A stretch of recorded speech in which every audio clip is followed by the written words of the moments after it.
It's another beautiful day in Aldreike. The Welsh are out in force in this part of Edinburgh, the Haymarket area, and Scott and myself are here with Derek Rae of BT Sport. Derek, thank you for joining us. Absolute pleasure, Sam. So what we'll do is we'll start at the beginning, because it makes the most sense, and we will walk through from there and see where the journey takes us. Much like your career, it may go in some unexpected directions, but we will see.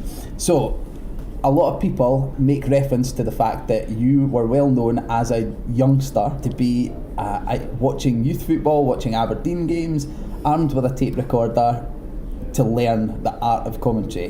Is that the case? How young did you start there? It's 100% true, and I'm sure a lot of the people who spotted this strange youngster with a tape recorder under his arm remember it, because a few have stopped me in the streets of Aberdeen saying, you were that boy that I used to see at the Tawdry at the reserve games talking to himself, and I did talk to myself. It actually goes way back to 1974. That was the first World Cup I can remember, and it was in West Germany as it was, and I was fascinated with the football. I was fascinated with the German side of things, which was to become part of who I am really, but I also still have tapes from that World Cup of myself talking into a tape recorder, impersonating all the pundits and doing my own first fledgling commentaries. So it kicked on from there. Would take the tape recorder to amateur games, plucked up the courage to take it to Tawdry, to reserve games, and I would just sit in the front of the stand and didn't really care what people thought. And I think that's quite important, because if you do the job that I do now, you can't really worry about what people think. You've just got to get on with it. You've got to develop a bit of fluency, and that's how I learned the trade. And from that point on, I sent a couple of tapes to my hero, David Francie, who was the main BBC Radio Scotland commentator at the time. Had a very rich voice, a very distinctive way of talking, really strong voice, Scottish commentator, Scottish to the core, and resonated with me. And he was very helpful in getting me to a higher level, listening to my tapes. The voice hadn't broken at that point, but giving me tips, passing on little things that he did to make his commentaries better. And later he was to, in a small way, assist me with getting started with the BBC. So normally we would go on then to a long period that I think for commentators especially, where you would go off and do other things and then eventually you would end up commentating. That period doesn't really exist for yourself, because you got your break at an exceptionally young age, and quite unexpectedly as well, I believe. How did that come about, that your first time on air? Well, you're right. I mean, I thought to myself, this is the kind of thing you might do as a hobby or a second job, and I thought that the German language was my thing. It was what really motivated me, and I thought I'll probably end up as a translator or a language teacher or something in that field, and maybe I can do a bit of broadcasting on the side. Maybe that's the way to do it, because David Francie, he had another job with the Scottish Hydro Board, and he did commentating as a second job. What happened was, I'd been working for the hospital radio station in Aberdeen doing all the commentaries. This was from about the age of 15, 16 on, and sent a tape in to David. Just said, would love to get your thoughts on how I'm developing as a commentator. Unbeknown to me, David actually sent the tape to his boss at the BBC. So didn't tell me about that. And then I got a letter from a fellow by the name of Charles Runcie, who was the chief sports producer at BBC Radio Scotland back in the mid-80s, and it said, David has forwarded his tape on to me, would really like it if you would come down to Glasgow for a chat sometime. So I was at university at this point. I was at Aberdeen University studying German and politics, and so made the trip down. Had a very interesting meeting, and the upshot of it all was that I was to get my first game as a reporter a couple of weeks later, which happened to be Aberdeen against Celtic, just doing the inserts, and that went pretty well.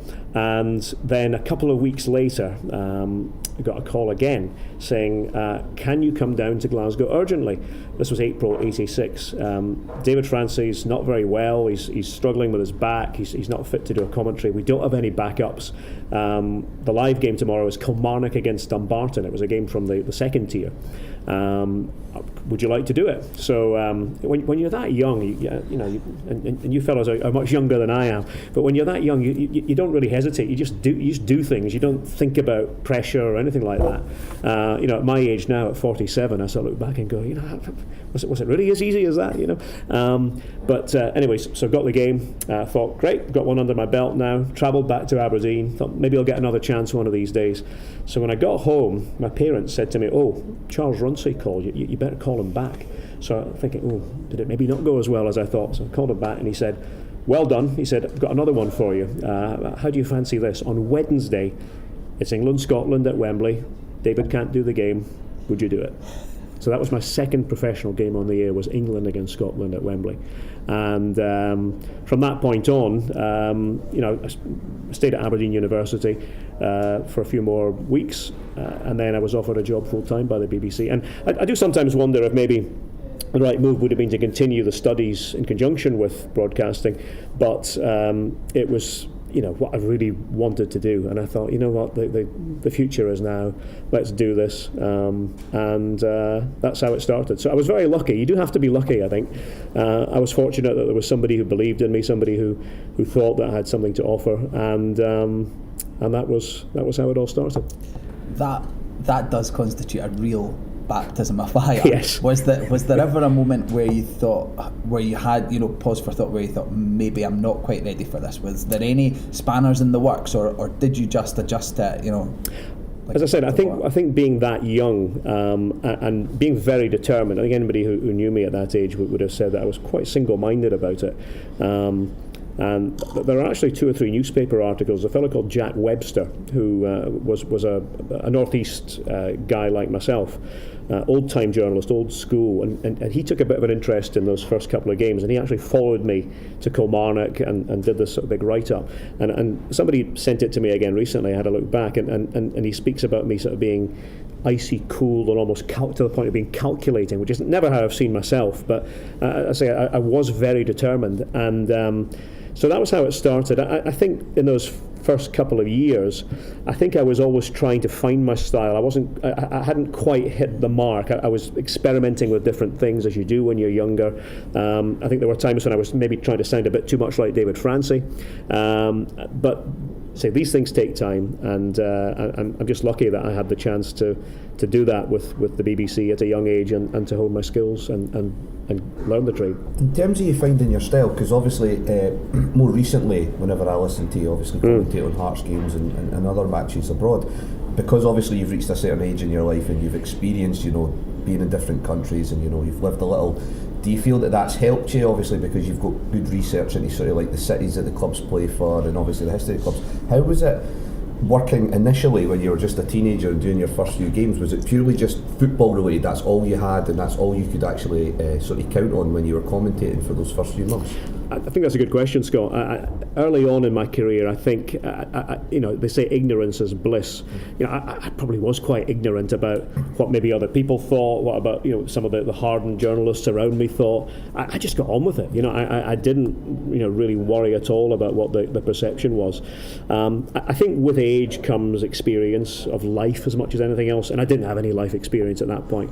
I probably was miscast as somebody that could put it into perspective in terms of what happens in real life, and I am grateful for the fact that I've studied in Germany, I've lived in the United States for a long time. I've always been, and even in those early days, I was always a fan of football worldwide, and never wanted to be parochial about it. And I used to get quite annoyed that some of my colleagues were not interested in, that they would view a game against Borussia Dortmund as some exotic team that they knew nothing about. And I always thought, well, let's find out about them. It's not that hard to do it. It's much easier now, of course, in the internet era.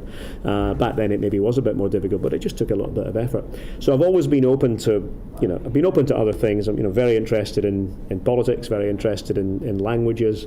I've always been very interested in travel and seeing different places. So I do think in the world game, which is what this is, that is all part of it. But there's something great too, and there's always been the feeling that I've had that Scottish football is a gift to those of us who are from Scotland. It's our football, and if we can't be enthusiastic about it, then nobody is going to be. And that's something I think I grew to appreciate more living in the States. After a few years, I began to really hanker after Scottish football. When I'd come back on trips, I'd taken 4 or 5 games in 4 or 5 days at it didn't really matter where it was, whether it was Central Park in Cowdenbeath or Lynx Park in Montrose. I just wanted to see Scottish football. So it's a wide range of things that comes together, and I think in building your appreciation of the game. I'd imagine you probably find it easier to be positive when you're actually outside of the bubble, like you say, when you were in the US or in Germany, because people were probably quite quick to maybe talk down the game. Now maybe back then, maybe not so much, because there were still really good sides back in the day. Did you find that? Did you find it a lot easier to sort of be positive about the Scottish game because you weren't actually involved in the day-to-day sort of commentating and actually covering in the matches over here? Yes, I think that's a very fair way to look at it. I think it is easier from afar. I remember when I came back in 2009, having worked with ESPN out in the States, based out there for a long time. ESPN UK started up, and I came back. I got a few questions from journalists, and I could sense they were almost a bit perplexed by what they saw was maybe unnatural positivity on my part. And I said, I come back with tremendous enthusiasm, and it's genuine. I said, because I said, you take it for granted that you go and watch Scottish football, and maybe it's understandable when you cover the same subject, the same team every week. Maybe you do get a bit tired of it. I was far from tired. I was hungry for it again. I'd really missed it, and I'd had a couple of years out there where we did have the Scottish football rights, so I was broadcasting them around the world. Then we lost them. And I was quite sad about that. So I think that's right. I think sometimes absence can make the heart grow fonder, as they say, and being away gives you a different perspective, and ultimately I think it makes you love it a bit more. What were the experiences from early in your career that maybe led to that hankering then? Are there games that stick out that when you did then feel a wee bit further away from Scottish football, a wee bit isolated from it, that you went back to and thought, I'd love a game like that again, I'd love an experience like that to cover? I can't really put my finger on one particular match, but I would say it was more just the being out in the field, the feeling before a game, and it's different for a commentator than it is for a fan. I mean, a fan obviously has his or her ritual before a match, whether it's in the pub, whether it's just getting together with mates. For a commentator, it's all about you get there very early, you're there several hours before the game. You're waiting in the tunnel, you see the same people, but there's a buzz about it. I mean, I get a buzz just talking to the kit man or the physio or a player who's been out injured for 6 months, and just catching up with things like that. So it wasn't so much one game, although I always enjoyed big Edinburgh derbies, for example. We're talking here in Edinburgh. Edinburgh derby's always been something that I've looked forward to, and I will say in my early days that they used to call it the 0-0 derby because there was a run of I remember early on, about 86 when I started, there was a run of 0-0s, and it wasn't always the most attractive fixture, but it always had an atmosphere about it. So it was just little things like that, and it didn't even have to be the big games that I missed. It was also the smaller grounds and the part-time teams, but just the feeling of what football meant and still means to Scotland. And as I say, I was in the States for a long time, and there it was a different sort of atmosphere that was being built up, where the Major League Soccer people were in place, and that was starting, and they had their problems early on. But what I would say is that I went there as a Scot, a typical Scot probably, with what I would call maybe slightly pessimistic attitudes, and I think I left America, and I think this is a tribute to the USA, I left America probably a more positive person, and I think if you talk to a lot of people who've lived in the States, they'll probably say the same thing. And I think on balance it's no bad thing. I think on balance, if you have a positive outlook, I think it's helpful. There is a willingness in America to celebrate the successes of other people, yes, maybe a wee bit more than here, and we spoke about it a little bit before the interview, that some people here will look at the successes of others and think, that should have been me, or it could have been me, whereas in America they seem a wee bit more just pleased to celebrate that someone is having that success at least. I think America has its faults, don't get me wrong. I would never say that it's the perfect country, but I think what I did appreciate very much was that people thought that anything was possible, and it didn't matter who you were, didn't matter whether you're from poverty or from the richest family in the country. It didn't matter who you were. It should be a meritocracy, and you have the power to do what you want to do. And I think it's something that's changing in Scotland. I'm seeing it more and more last few years, I have to say, especially with people of your generation. I think you're a lot more positive than my generation remains.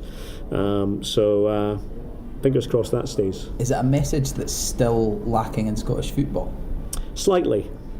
I think that there is a sort of a sense of we don't really want to engage with you lot because we're better than you, and I get that wind-ups are part of football. I understand all that. I know that rivalry is an important part of it, but I compare and contrast that with German football that I cover for BT Sport as well, and that's been a great love of mine over the years. And they really have had their act together for years in thinking collectively, in making. A fan of Werder Bremen, yes, he supports Werder Bremen, but he's also engaged with what's happening with the other teams, and he understands that what happens with the other teams has an impact upon his club, and that you're stronger as a group. It's fine trying to fight the world, and some people probably are very happy in their splendid isolation. But I think that as football fans in Scotland, we have far more in common than we have things separating us. So I always think let's get together when we can to do things that help each other. And when the match comes along, great. You can barrack the other fans to your heart's content. That's all part of it. But it's one thing. The Premier League in England, it has its critics, especially talking now with the big injection of cash. But again, rather than looking on enviously, we should say, well, what is it they have done that's enabled them to be as valuable and marketable as they are? What they have done is they've sold themselves as a collective. It's not dependent upon one or two big clubs now. It's the whole thing, the whole package. And that's something I think that we could do better in Scotland. In a lot of ways, German football at the moment is the gold standard. That's what everyone is trying to hold themselves to. English football has the money and maybe more of the glitz and the glamour, but German football has managed to build itself up to that extent without pricing the fans out of the game. And they still seem to have the fans at the core of a lot of the decision making. Why is that? Is there something about the German character that's meant that, in your opinion, that has been easier to implement there than it has here? I think there are many things, Sam. As somebody that is a big fan of German culture and the country, you've got to look, I think, at the history. From the Second World War on, an active decision was taken, and it wasn't purely by Germans. The Allied powers had a say in this too. An active decision was taken to make the country decentralised. So, first of all, it's not dependent upon one area. It's not sort of top-down economics, without getting into economic theory too much, which is not really my area. But there's a sort of an equality in Germany, and a feeling that a lot of it is based on what has gone before. A feeling that you shouldn't have one dominant area. Now they do have one dominant club in Bayern Munich, but that's nothing necessarily to do with the politics of the country. But there definitely is a coming together and a sharing of resources within Germany, and it extends on all levels. Most people know that the pricing structure is much more equitable. There's a fairer pricing structure. Little things like if you have a match ticket, that also includes your train travel. The train service is better. If you've travelled in Germany, you'll know that. There just is a belief in the fan. Now, I will say this, they also seem to behave themselves better than our fans do. I still think we have a slight problem in this country at certain times of the year, maybe certain times of the day, where for whatever reason, a small minority of fans can't always behave, and that has an effect on spoiling it for the vast majority. But I think Germany is the gold standard in terms of fan culture, fan engagement, and as a blueprint for what we would all like the atmosphere inside a stadium to be.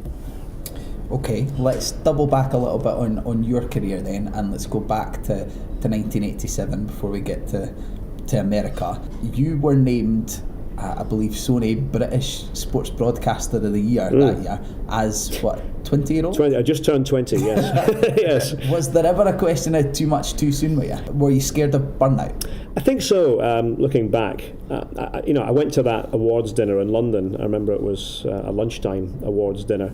And there were all these other very famous people winning awards. People who they might not be big names to you, but they were big names, to somebody of my generation at that time. Who were winning awards as best DJ of the year and best music producer and all sorts of things. And then, it came to the Sports Commentator of the Year awards, and the other people who were named were all big names, in my mind as well. And I thought, well, there's no way that I'm going to win this. I'm just the young kid who's arrived here, and they probably think I'm a bit of a novelty act.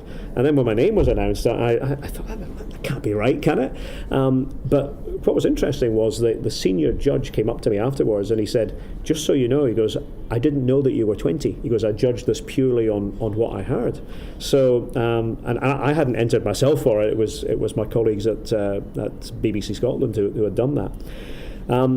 Too much too soon, probably, and that's probably what made me want something else when I hadn't really got started. I mean, I was there for 5 years in all. It was a terrific 5 years. I mean, when I think about it, I got to travel to 17 different countries to watch football, to cover football. At that time, Scottish teams were far more proficient on the European front. Remember being with Hearts for a couple of games, with Hibs for one as well in Belgium. And there were great times, there were very exciting times. Dundee United in a European final, got to cover that. So you might ask, why would I throw all that away?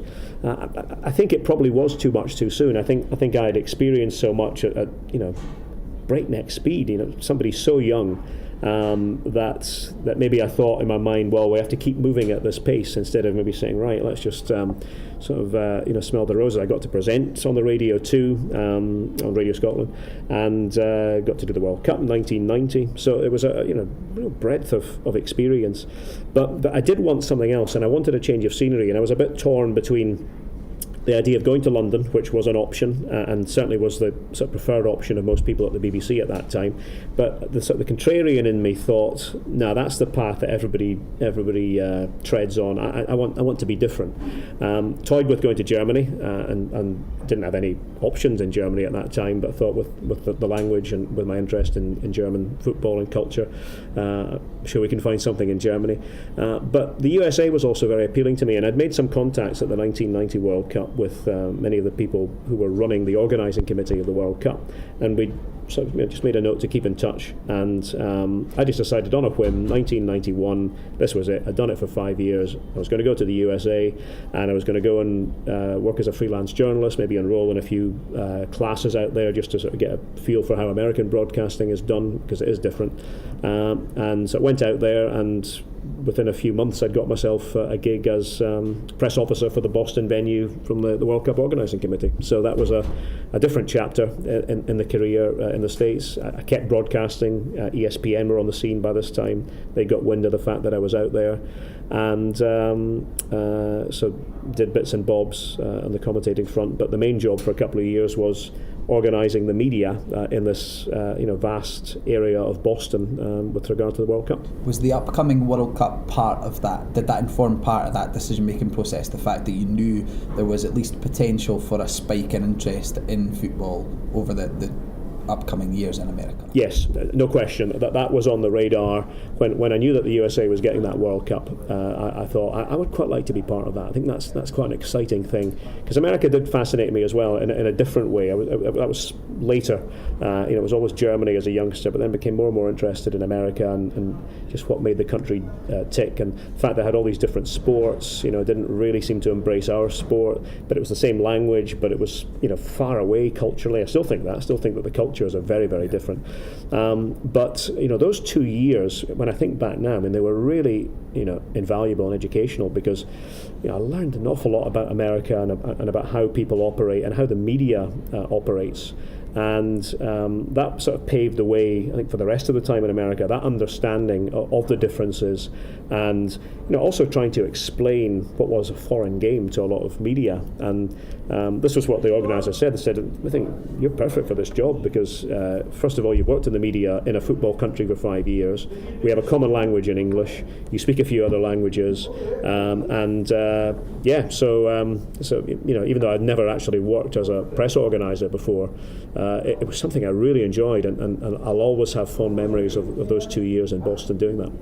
I think that's the very interesting thing to look at as an outsider in that situation, is that you've gone from a place where everything's come pretty easy to you. You've got a successful career at a very young age in a country that lives and breathes football, and then you've traded that for a place where football is not even secondary in the sporting setup. And obviously you're starting again and learning new skill sets and having to explain it to people where it's almost a foreign language. Was it the challenge, you think, that ultimate challenge that really appealed to you there?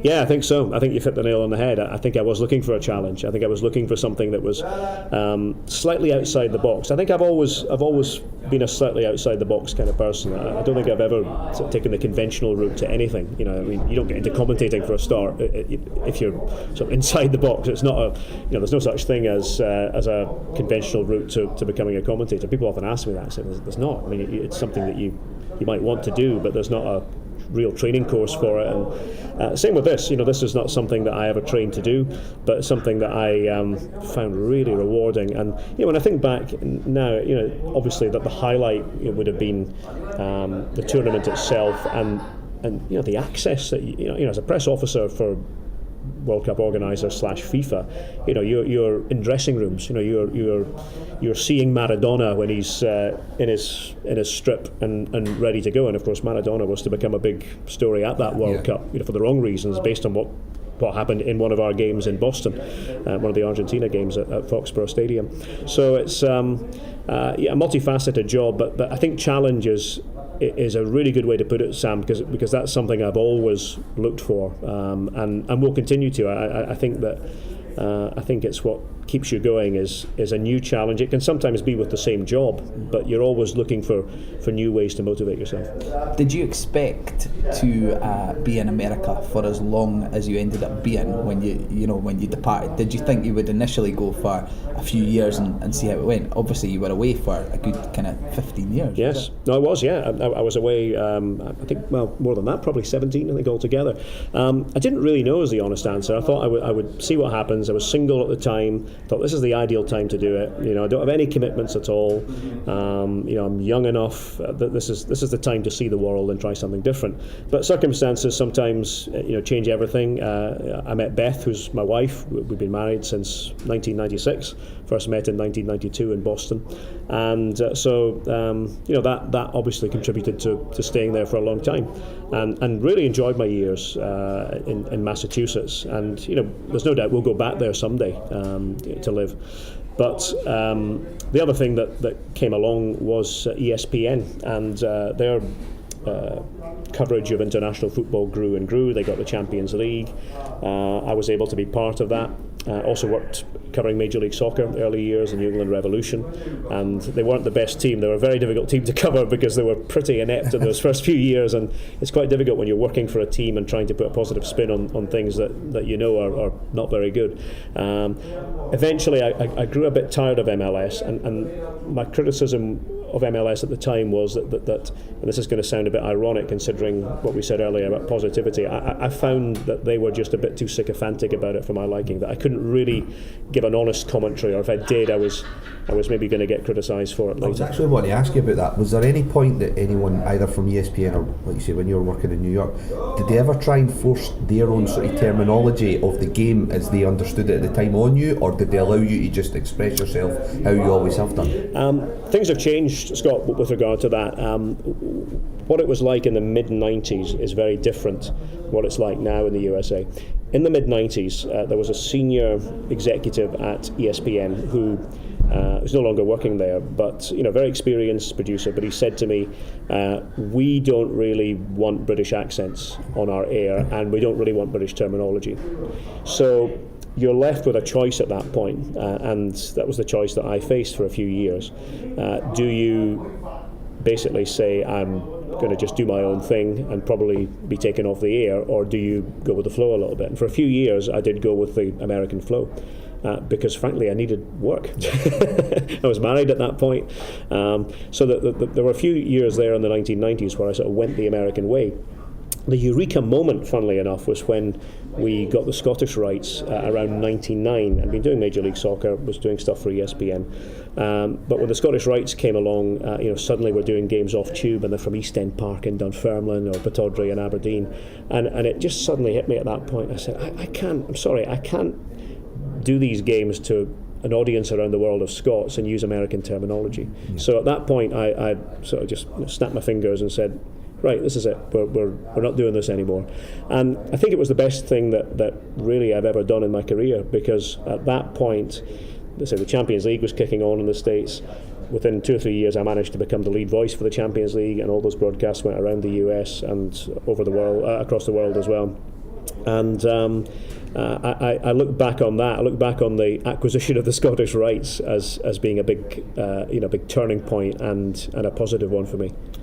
I'm fascinated by the American idea of having commentators or people who call the game associated with a specific club. We're starting to see it over here a little bit now that clubs have their own TV channels or their own, where they'll offer their own radio commentary of the game. But they've had it I know they've had it in America for years across the different sports there, and there are guys that achieve a real level of fame because they call the baseball games for the Boston Red Sox and things like that. As someone who came from Scottish football where you simply had to be neutral at all times, how did you transition into commentating on one specific team? Was that a difficult transition to make? It was.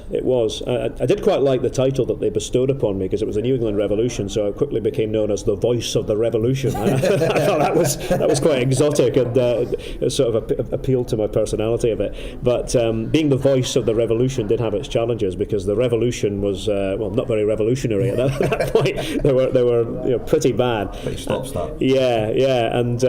And Frank Stapleton was the first coach, and Frank and I, early on, bonded. And the great thing was that you would travel with the team, so you would see the inner workings of it. You get to know that most of them were really good guys, but poor Frank in his first year was just frustrated by it all. And we'd sort of go off games are on a Saturday usually. We'd go off on a Friday night, places like Kansas City and Chicago, just have a quiet couple of beers, and he was almost sort of drowning his sorrows with somebody that he could talk to that to get it all off his chest, because it was a difficult time.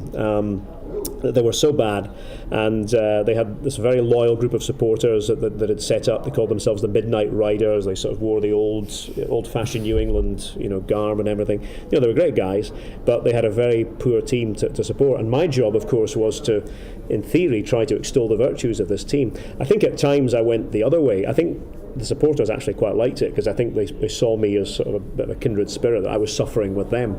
But ultimately, I found that it wasn't really for me, and I think that what I do enjoy is what you were talking about there, Sam, is being neutral. And I think it's a skill to try to hit that note all the time, but it suits my personality much more. I'm not really a ranter and a raver. I'm never going to be for one team. I mean, I grew up in Aberdeen. I supported Aberdeen as a boy, but as a broadcaster, I've always tried to strike that neutral note. And I don't know that it really does suit me. I don't know if I'm cut out to be a shill for a particular team or cause.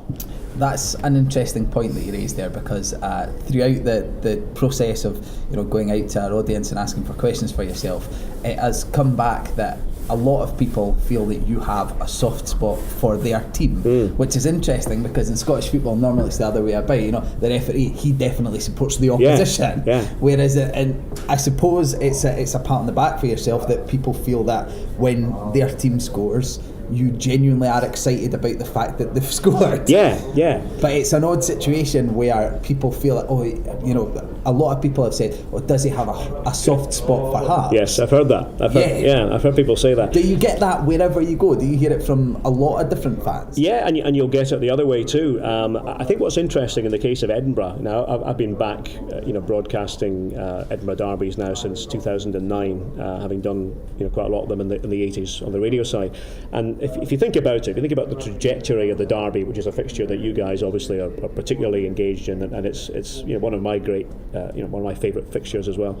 If you think about the trajectory of the Edinburgh derby, last few years, Hearts have dominated it. There was a season a couple of years ago where Hibs, did much better in it, but by and large, Hearts have been the team in the ascendant in that derby. Now, as a commentator, when you're commentating on Hearts triumphs and Hibs defeats, it's hard not to sound enthusiastic about the triumphs. And I used to say the same about David Francie, who I say was my hero. When I would listen to him commentating in the 70s, it was the Celtic team of Jock Stein, and it was Danny McGrath and Kenny Dalglish, as he would say, all these wonderful players from that era.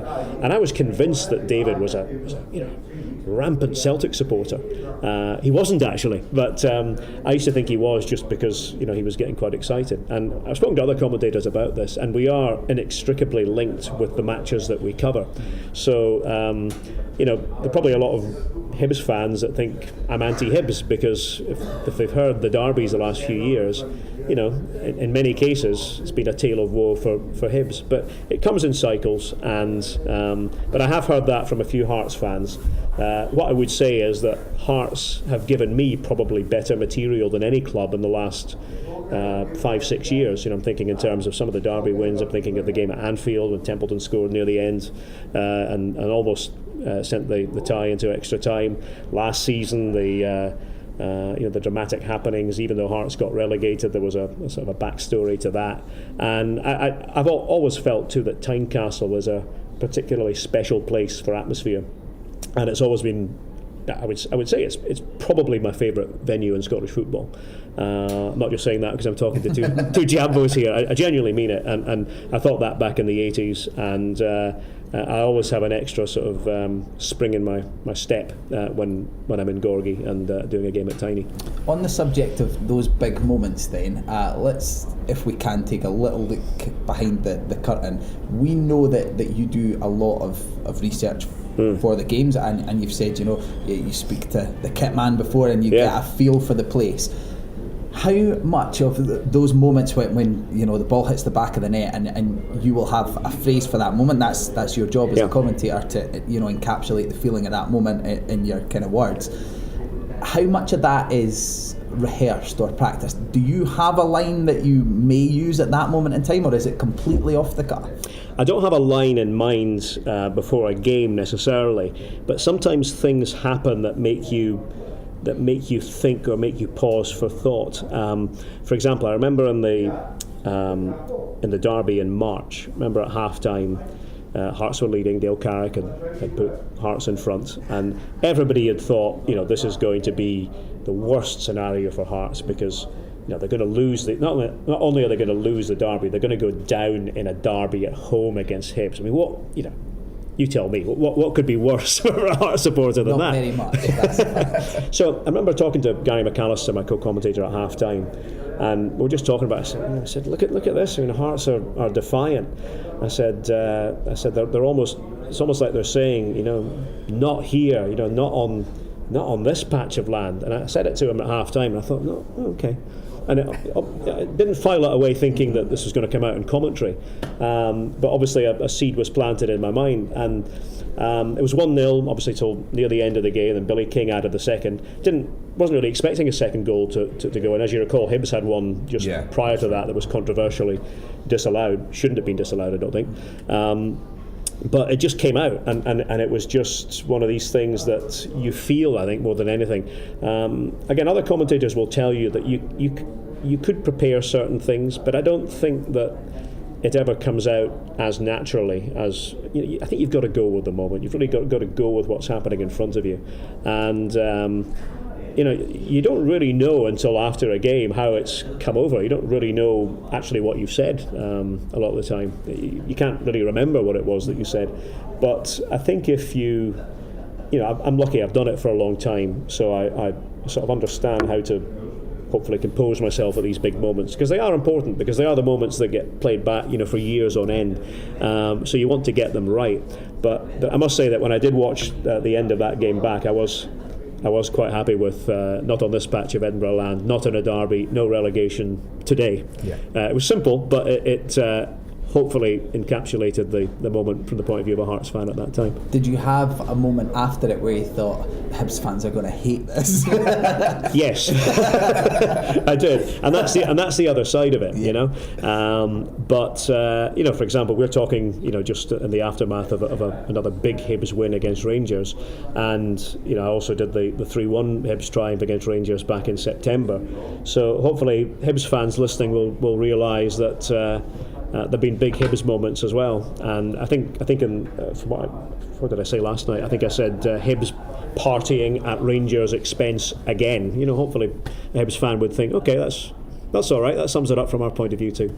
Let's touch on last night's game a wee bit while we've come to it naturally. Then you were lucky enough to be there. There is a dominance at this moment in time in the SPFL Championship in those big games of the Edinburgh clubs against Rangers. Why do you think that is at the moment? Well, I think that Hearts and Hibs went into the season with a plan. I think Rangers did not. I think Rangers thought they could get away with signing older players, in the case of Chris Boyd, Kenny Miller, players who've been there before, and that formula would automatically work. And I write a column for for the Glasgow Evening Times, and I had a look back recently at what I said at the start of the season, and because you never know how a season's going to pan out. But I remember at the time thinking, this is not really team building that Rangers are doing. This is just sort of randomly signing, big names and hoping that it pays off. So it was like throwing darts against a board and hoping that something sticks.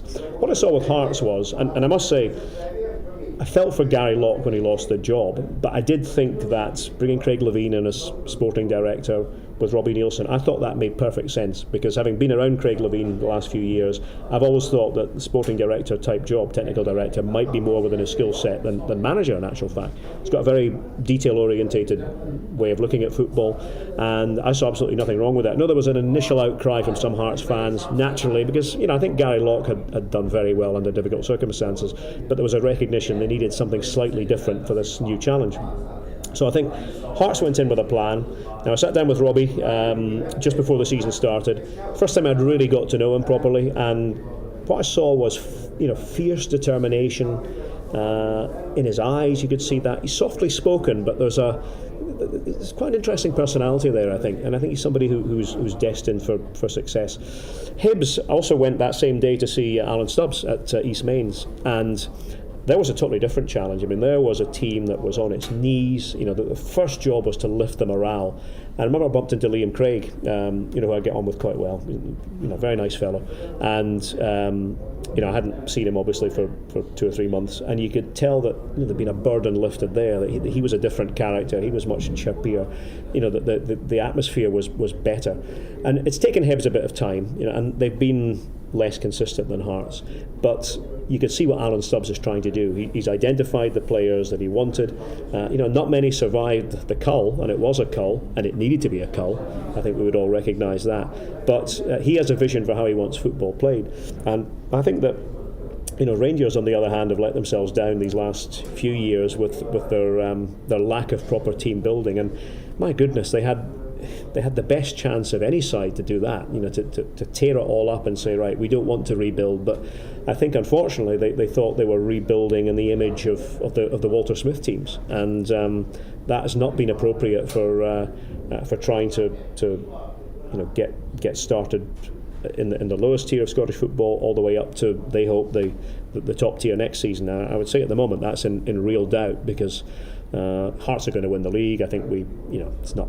You probably don't want to hear me saying that, and anybody who was around in 1986 won't want to hear me saying that. I was around in '86 covering the final day, but I think that it's just a bridge too far for Rangers. Hibs are not going to catch Hearts, Fair play to the two Edinburgh clubs. They've recognised the situation that they're in, the unique set of circumstances, and I think they're both, in slightly different ways, they're building something for the future.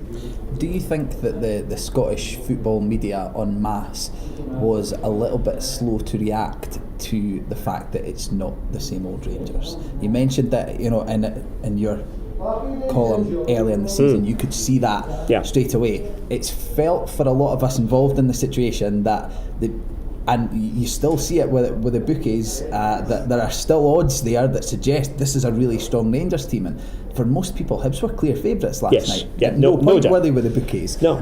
There is a feeling that the media have also been slow to react to the fact that this isn't working at Ibrox. Is that an opinion that you share, or do you have an opinion on that? My opinion would be that if you go back to last season, now obviously we covered Rangers a lot last season on BT Sport. I remember that they made it to the Scottish Cup semi-final against Dundee United, and probably had seen United more than any club in Scotland last season, with Jackie McNamara as the manager, with Ryan Gold there at the time, with Andrew Robertson. And United for me have maybe been the most watchable team in Scotland over the last couple of years. And I just was astounded at the number of opinion pieces I read along the lines of, well, the semi-finals at Ibrox, and you could debate whether that was fair or not. The semi-finals at Ibrox, Rangers are going to have the home crowd. It's going to be a very different Rangers. They're going to be up for it. And I was thinking to myself, have you actually watched Rangers, and have you watched Dundee United? Because anybody who had watched both teams could never have come to that conclusion.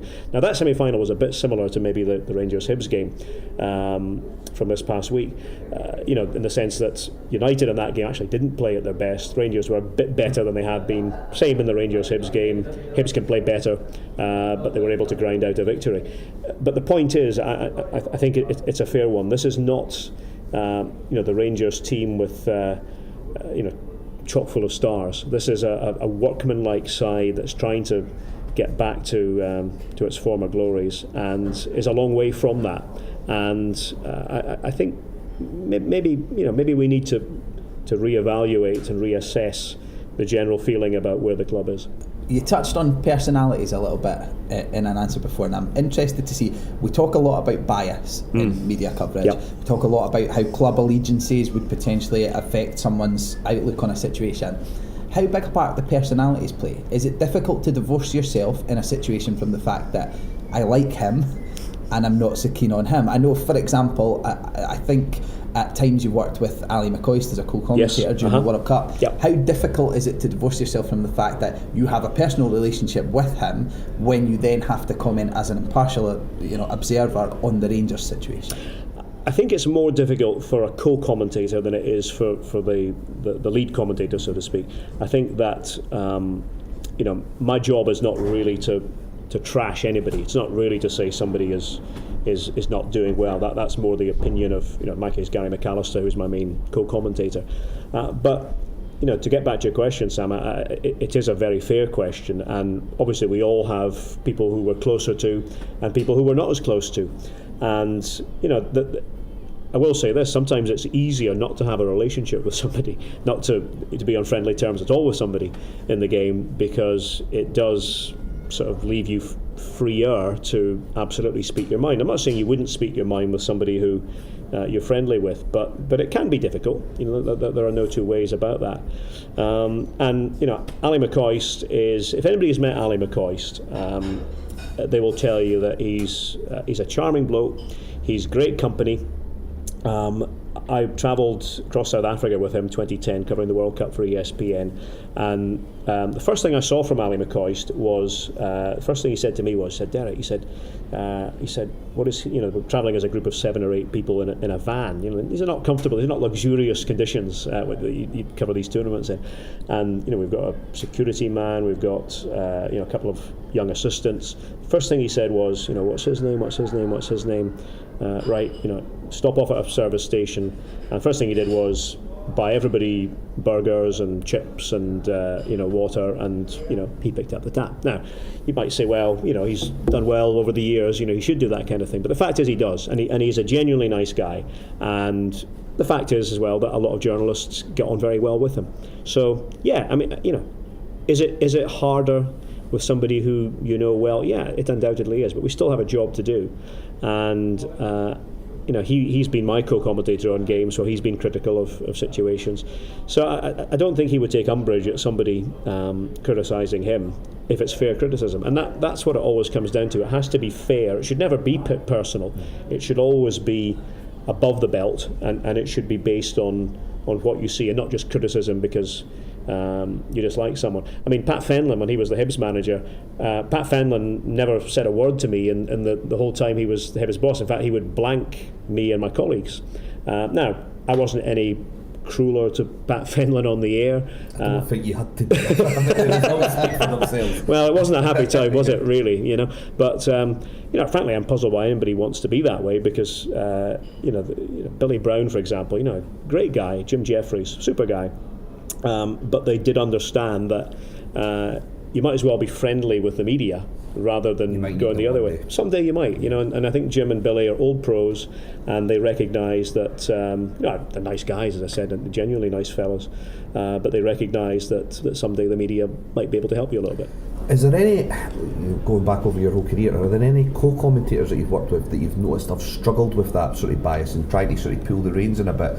Now, what I've noticed with Gary McAllister, I actually think it's quite inspired having him in covering the Scottish game, because he is very much attached to the Scottish game, but he's not really associated with one club, and I think that comes across really well the past couple of years. Is there anyone you've worked with in the past that you've sort of noticed they've found it really hard when they've commentated on a certain game to not sort of let their bias sort of come out throughout?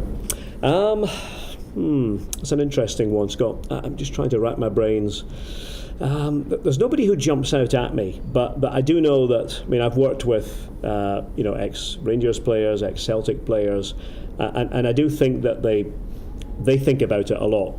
They want to make sure they phrase everything the right way. I mean, my first co-commentator was the legendary John Gregg, Edinburgh man, born, we're talking here in Haymarket, born I think just probably a few hundred yards from here, and grew up as a Hearts fan, but of course is unavoidably identified with Rangers. I think was named the greatest ever Ranger, and we were covering Rangers at that time. It was quite a difficult period for John because he'd been the manager, of course, and hadn't had a great deal of success during his time as manager, and then it was the Souness revolution, so he was commentating on what he was seeing there, and still knew a lot of the players from his time as manager. And I actually learned an awful lot from John, but I could see that maybe covering Rangers, it was difficult for him. It was difficult to completely divorce himself from that, and he ended up going back to Rangers in a different capacity. But I think most people who get into broadcasting, and the good ones, they recognise quite quickly that if they want to be a success at it, then yes, they have the football knowledge, but the goal is to become a broadcaster. And for example, Michael Stewart, who you had on recently, one of your guests, Michael works for us as he does for a few others. Michael gets that. He understands that yes, he was a footballer with a profile, but 10 years from now, not that many people, and certainly the young generation coming through, aren't going to remember Michael as a footballer. So you might as well carve out a niche for yourself as somebody that is a professional broadcaster and will give a professional opinion.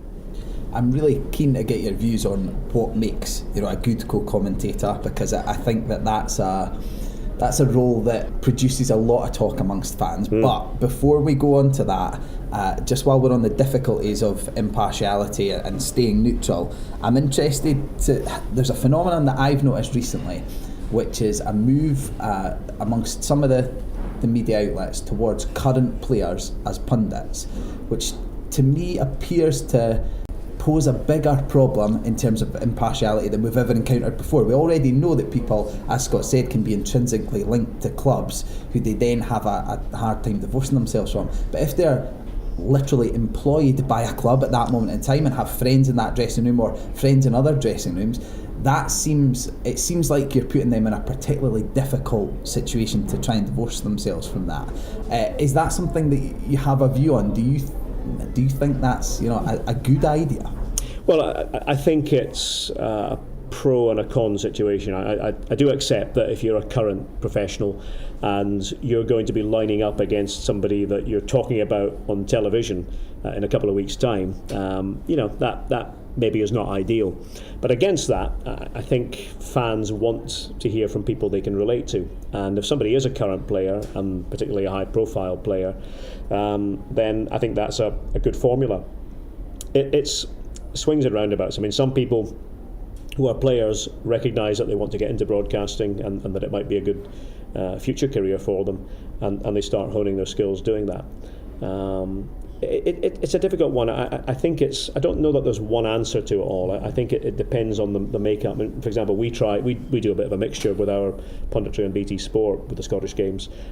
Stephen Craigan's our regular, got a very good eye for detail and watches a lot of football, probably more than anybody in terms of Scottish football on the team. He'll be at a game every Saturday, Sunday if there's a game as well.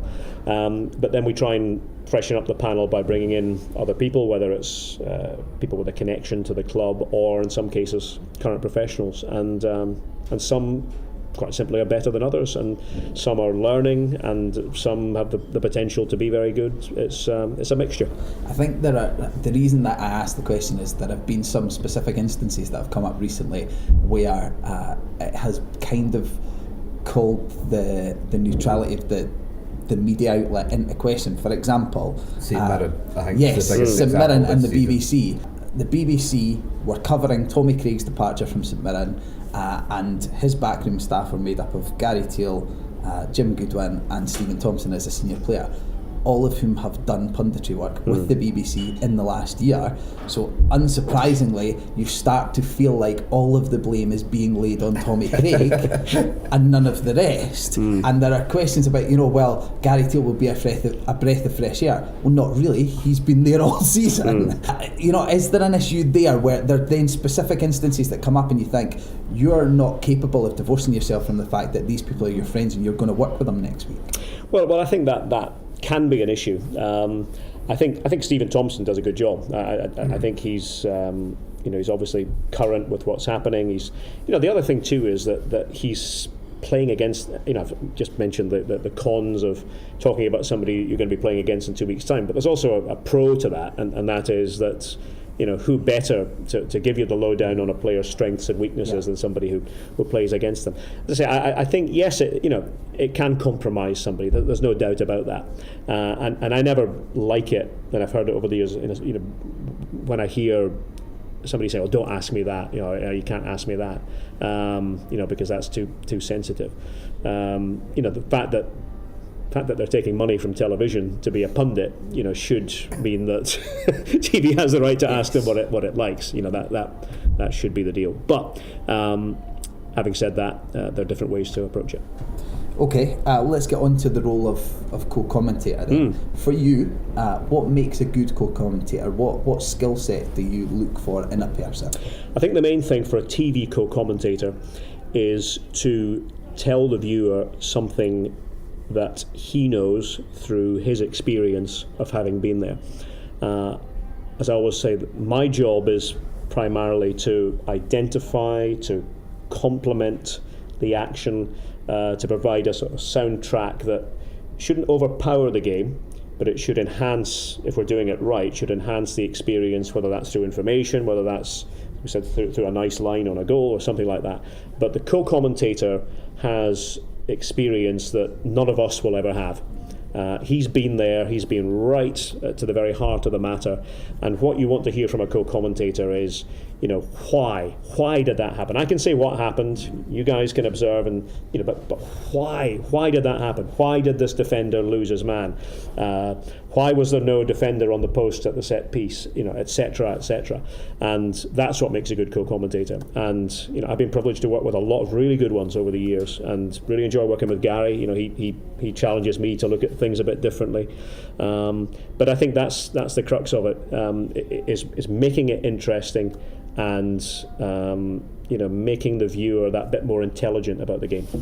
That's very interesting to hear that from yourself, because I think that goes with exactly what we've discussed, is that a lot of the time fans come away from games on television and the overall experience feeling a bit shortchanged, because they've essentially had someone commentate on the action and then someone do a slight variation on that same commentary. Yeah. The best analogy I could come up with, and it's not a good one, which is why I wouldn't make a good co-commentator, but the best analogy I could come up with is it's like a chemistry teacher combining two elements, and you can see them react, but rather than telling you what's happening with the reaction, they're telling you about their pouring it.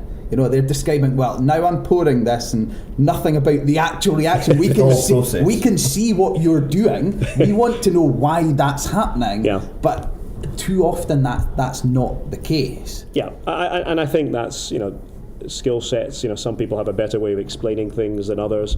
I will say too that there are some co-commentators I've worked with over the years who are more personalities than they are analysts. I work with a guy called Tommy Smith in the States. He's a good friend of mine, Irish guy, who Tommy would tell you he is a broadcasting personality more than he is a technical analyst of the game. That's his strength, and he's very entertaining and great company.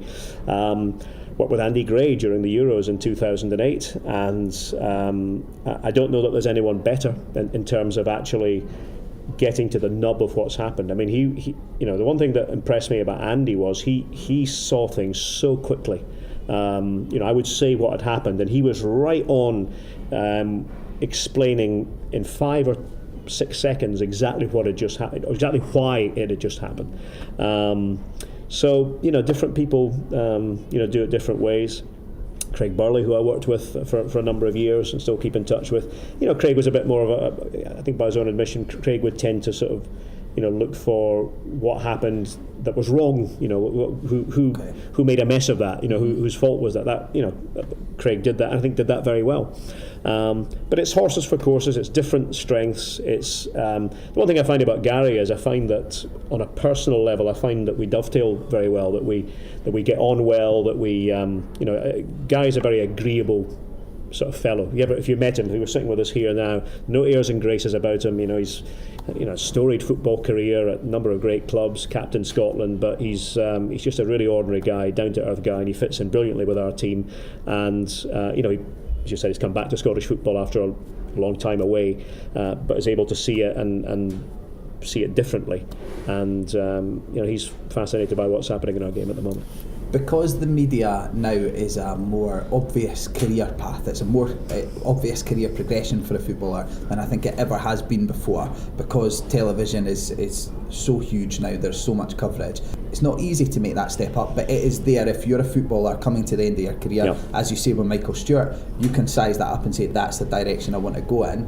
It's not always been the case that has, been the setup, and a lot of time we as supporters will maybe look at it and think, I didn't expect to see them take that, or we will see a random mix where you think, well, I can see exactly why he would do it, he's always spoken well in interviews, and others where you think, that was unexpected. For you, has there been any clear missed opportunities in terms of people who you think would have been tailor-made for it but either haven't decided to go that path, or the path wasn't maybe there when they got to the point of making their decision? The one who, this is going back a little bit, the one who I always thought would be a very thoughtful pundit, but I think ended up in other areas, was former Jambo, Eamon Bannon. Eamon, I used to always see him on Scotland trips or Dundee United trips when he played for United, Hearts of course as well, and was always very intelligent about the game. He was able to provide a different context, but went into other fields and didn't happen. But I was quite convinced when I left for America in '91. I thought Eamon Bannon will probably be the guy that will end up being the main pundit. And I thought one of the things to his advantage is he's never played for Celtic or Rangers. I thought that might actually enable him to sort of be acceptable and not be seen as having an allegiance to one side or the other. In terms of others, nobody really springs to mind as somebody who would have been tailor-made for. I don't know if you guys have anybody who you think would have been perfect. It's sort of hard because I see it sometimes the other way about. Like, you listen to someone like Stephen Craig or even Michael Stewart talk about the game, and you actually start thinking, well, why are they not applying that in a coaching sense? And I do know that Michael's obviously done some of his coaching badges, but you sometimes think about the other way about, and you're like, God, Gary Neville, he's a prime example. It's like, although he is obviously working with the England setup, you're like, you shouldn't be there. It's a way you should be actually applying that onto the pitch with youngsters. I'd rather look at the other way about than sort of look at footballers and go, they should be definitely, like you say, Stephen Thompson's definitely someone I could see talking, doing punditry in the future. I think just developing that point, Scott, the one thing that maybe I think we could do a bit more of in this country is tactical talk. Now, I know that in dressing rooms there's a lot of tactical talk goes on, but there's almost a sort of policy of omerta a little bit with professionals. They don't necessarily want to bring that out into the public domain. Some do, some are comfortable with it, but a lot of others like to talk in generalities. And it's the one thing I noticed with German football and French football that I cover too, that there's much more openness about tactics talk, and maybe a lot of people think it's boring. Maybe the feeling in this country is for a wider audience they're not interested in the difference between 3-5-2 and whether wing backs are appropriate for this game and playing one off the front as opposed to playing two strikers or whatever.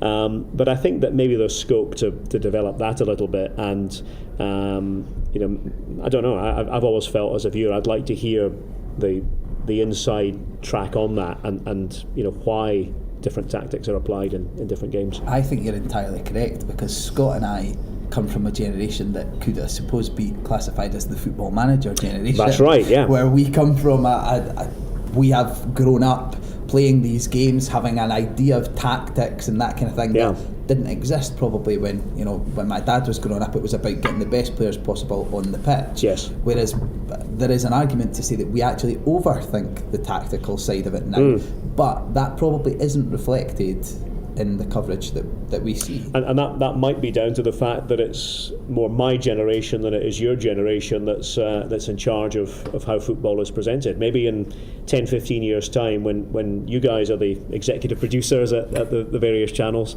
maybe that's the natural evolution, that it will go more that way. It's one to watch with interest. I think, as I say, there is scope to make it part of the package, but it's it comes down to it has to be entertaining as well, and there's always that balance between the emotion. Yeah, and trying to you're always looking to make it as interesting as possible to the widest possible audience. That brings up another point of contrast between the US and here. The US sport is incredibly based in statistics. Is that something that you feel has not made a transition over here because it is less, emotional? It's less about the drama of the game, and it's a wee bit more cold and calculated. Or do you think there's maybe a place to look at stats? I know that managers now look at a hell of a lot of stats, whereas in television we're still pretty much based on possession, shots on and off target, corners. It's still fairly straightforward. Yeah, I mean, that's something I can talk a lot about, because when I first got involved on the US side of television, I thought that they were getting themselves bogged down with too many statistics, that they wanted to flash up statistics every sort of minute, and essentially it was because a lot of the producers were new to the game, didn't really understand the rhythm of it.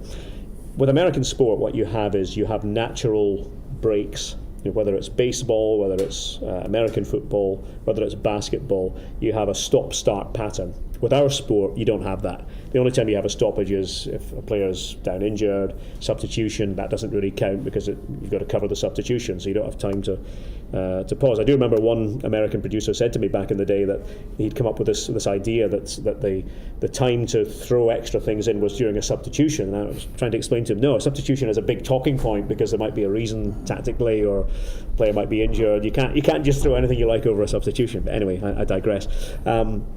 I think that it's a balance. I still think that when the game is happening, people want to watch the game, and I don't think that we should be encouraging not watching the game. Maybe it's something more for half time and maybe for full time, but increasingly what you're seeing in television is that windows are very tight, that you don't have the luxury of, on your show you can talk for an hour and get into every little detail as to what happened in a Hibs or Hearts match. On TV we don't always have that luxury. You go into commercial break and then you come back and you might have 6 or 7 minutes and then you're off the air. So it's striking the balance, but there probably is room, to find more statistical categories that are interesting, but they've got to be interesting and not just created for the sake of statistics. Has social media influenced the approach to a game in terms of keeping people engaged? Most people now will watch a game of football with two screens. Yeah. The screen with the game on, and the other one with maybe Twitter, they're live tweeting, or they're seeing what other people are, they're sharing opinions about the game actively at all times. Does that create an obstacle for you that you have to try and engage them more to keep their eyes on the television rather than Twitter? How has it changed things? I haven't thought of it in those terms, but you're probably right with that one. It certainly has changed things. I mean, I think the social media phenomenon is interesting. People my age, I don't think are as heavily involved, although it might be changing a little bit. But again, people your age are very definitely right in the middle of the Twitter maelstrom. I find Twitter, to be honest, a very useful tool. I use it as a research tool. I use it to sort of take the temperature of fans, what they think about their team. It's amazing. You put a simple question, Hibs fans, what do you think of the last performance against Falkirk or whatever? You'll get 20 replies back with 20 different opinions. Yeah. Now, to somebody like me, that's invaluable because I'm getting feedback from people who are watching Hibs every week. I think that you have to be a bit careful with social media because it can sometimes seem as though the whole world is saying something about a particular team or a particular match. In reality, it might be 5 people, 5 quite voluble people. So I think, I'm not going to say you take it with a pinch of salt, but you have to realise, and I actually am very good friends with a chap in America who was one of the senior executives for Twitter for a couple of years, and he said to me, we get that we are important and we want to be important, but just remember that it's a very, very tiny percentage of the population that you're talking about that actually has an opinion about something. So I think that's something that all broadcasters have to think about. If you decided things based on what happens on social media, then you would be heading down a very slippery slope. So you take note of it. You want people's opinions and people's reactions. But if you ever took it too seriously, then you probably wouldn't ever pick up a microphone again. Okay, as we start to wrap things up then, because we've all got games to get to this Saturday afternoon, we will end with some quick questions about memories of your life as a commentator. What's the best team that you encountered? What's your favourite team of all in terms of excitement and just being a joy to watch? As a commentator? Yes. Favourite team to watch would, I was covering the Spanish league at this time, would be the Barcelona side of Messi and Ronaldinho was playing at that time, and covered the 2009 Champions League final when they beat Manchester United in Rome. That was my last Champions League final before I left ESPN to come back here, and that team captivated me. It was just a team that seemed to play by its own rules, fluency of movement, passers extraordinaire. That Barcelona team of that period, probably from about 2005 on, till in my case 2009 when I stopped covering Spanish football, that would be hard to beat. Do you have a favourite goal that you've commented on? Oh, I've got me thinking about that now. Favourite goal that I've commentated on. I think it might well be. Just trying to think. It might well be the. Well, I'm having a little double take in my mind here. I'm trying to give you the one that absolutely would be the favourite goal. It would probably be the Liverpool winner, funnily enough, a penalty shootout goal, more because of the circumstances. It was Liverpool against Milan in Turkey, in Istanbul, 2005, gone all that way, 3-0 to Milan, half-time, thought the game was over. Liverpool came back, 3-3, extra time, won on penalties. It'd actually be the save. That's not the answer to the question, is it? It's a goal that you're looking for. Let's come back to the goal. That would be the save. Jerzy Dudek, the penalty shootout to deny Shevchenko. Okay. We'll come back to the goal. I'm still thinking about that. Okay, we'll park that one for now then.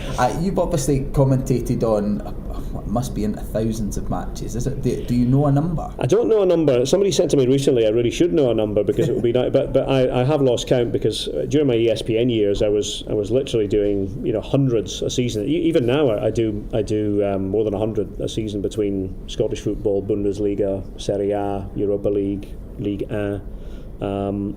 So I don't honestly know, but I've been doing it for. It's going to be 30 years, believe it or not, in 2016, April 2016. So if you average it all out, it's probably a couple of thousand. You regularly demonstrate in your commentary a recollection of the games that you've previously covered and the games that you've watched. How much of your own commentary do you remember?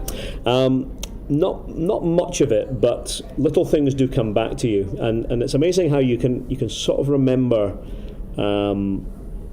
the mood you were in, or the weather. You pick up little things even from 25 years ago. I'd be hard pressed to say I remember every commentary line I've uttered, because as I said to you before, you forget actually what you said, and in the heat of the moment you go with the moment. But I do, for a while I did have almost a photographic memory for obscure games that I'd done. Somebody would say to me, have you ever done Palmeiras in Brazil? I would say, oh yeah, I last did them in 1994 in the Brazilian Cup semi-final against Corinthians. I'm not quite as sharp as I was back then. I can't quite remember everything, but yeah, I do, and I keep all my old team sheets as well. So I've got a collection which, much to my wife's chagrin, in our house, I've got a collection of all my team sheets, all my own team sheets, not the official ones, but I would show you them, but they probably look like a pig's breakfast to most people. But they're all colour coded, and I've done it that way since the very early days. We started off in a very cramped main stand, no elbow room, so I put it on one bit of paper, colour coded, and I've stuck with that format since then, and it's worked for me. So yeah. You're in a fairly unique position that you've covered so many different leagues, so many different footballing cultures. Is there one particular league that you feel that you identify with?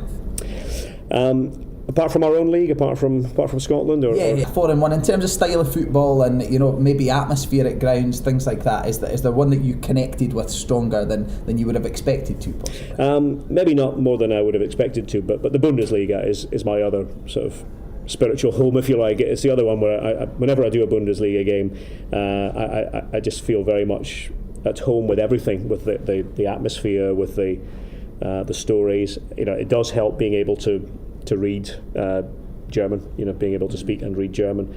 It's a big advantage, I think, and I go into it with a tremendous amount of passion. The other one that sort of comes up on the rails is Serie A, and I say that because all my years in the States, that was the league that I covered most for ESPN from about 1994, 95, almost all the way through. Always had Italian football rights, and we sort of went from the really strong era of Italian football to a much weaker era, but there's a bit of that in my soul as well. So those two, I think, Germany and Italy would be the two that follow on from Scotland. They're quite contrasting styles of football, though. One's Germany is seen as quite attacking, at least. Italy, at times, certainly during the 80s and 90s, was quite the opposite. Which of do you prefer to commentate on free-flowing, loads of goals football, or is there an art to a really tactical defensive display? Well, there is an art to it, but I'd be lying if I said I didn't prefer the free-flowing, up-tempo football, and the Bundesliga does give you that. I mean, I'm not going to say that there are no bad games. I've covered bad games in the Bundesliga too, but I think the overall tempo is one that I think is much more similar to what we see in this country. It wasn't always that way. Remember when I was a student in Germany in the 80s and I first went to the Bundesliga games, they were more tactical back then as well. There's been a bit of a sea change in attitudes. Last 15 years in Germany, they recognised that the football was heading up a bit of a cul-de-sac, and there was a sort of a decision made by all the clubs that they needed to invigorate it, needed to make it more up-tempo with younger players, and they've succeeded on that front. But Italy is still capable of producing cracking matches. I did one just the other week there, Juventus and Milan, up and down sort of game, just non-stop, chock full of goals, and it was a far cry from the stereotype about Serie A. So yeah. Have you acquired or built up allegiances in any of these leagues based on your experiences? Maybe you've had a particularly positive experience at a ground, or a club has been welcoming. Are there teams that you look for their results first, or are you completely neutral across all aspects? You mean around the world, or yes? Yes. As in Germany, you spent time there as a student. Is there one team that you do quote unquote support? Yes, no, there is, and luckily for me, that they're a very small town team. But I was a student in a place called Wildeck Obersuhl, which is right on the border border between the two Germanys, as was the case, so West Germany, but when I say right on the border, East Germany was just 10 yards the other way. You could see the fence, you could see the border guards with their binoculars and everything. And so you could only travel in one direction. You could only travel west. So there's a town called Kassel, which was about 20 miles away. And I used to go very eagerly every week to watch this team called Hessen Kassel. They were a second division team at the time, and they were destined, we thought, for the top flight. Never quite happened, a couple of near misses. And now they're playing in one of the regional leagues in Germany. But that's the first result I look for out with Scotland every week. I look to see how they're doing. I have a soft spot for Brentford because I live in the London area now, have done for a few years, and they're my local club, and they're doing much better than most people would have thought. I occasionally try and go to games. My schedule doesn't permit it too often, but they'd be the English team that I have the most fondness for. Okay, very interesting. Derek, I have one more question. Scott, are you? No, I'm quite happy. Perfect. We will wrap up here then. We'll say at this point, thank you very much for your time. We really appreciate it, and all the support that you've given at the podcast. You've been a huge help with us getting things up and running. No, but all I can say, gents, is keep up the good work. I think you're doing a wonderful job in promoting Edinburgh football, and I think it's crucial to do that. And long may the podcast continue. Thank you for that. So in true podcast tradition, we like to finish on a difficult question. As we've said, your journey has been incredibly unique, and one of the unique things is that unlike most commentators or media personalities in Scotland, you were out of the game for a long time, 17 years as we said earlier. Yeah. What changed in the 17 years that you were gone? How was the game different that you returned to than the one that you had left? What changed was, the first thing, obvious thing was when I left, you were still talking about terracings and the old-time football culture. By the time I'd come back, all-seater stadia and smaller grounds, and in some cases, new grounds. But not an awful lot else had changed, really. I suppose in that era it was the Scottish player. Yes, Rangers were the exception. They brought up, their Englishmen at that point.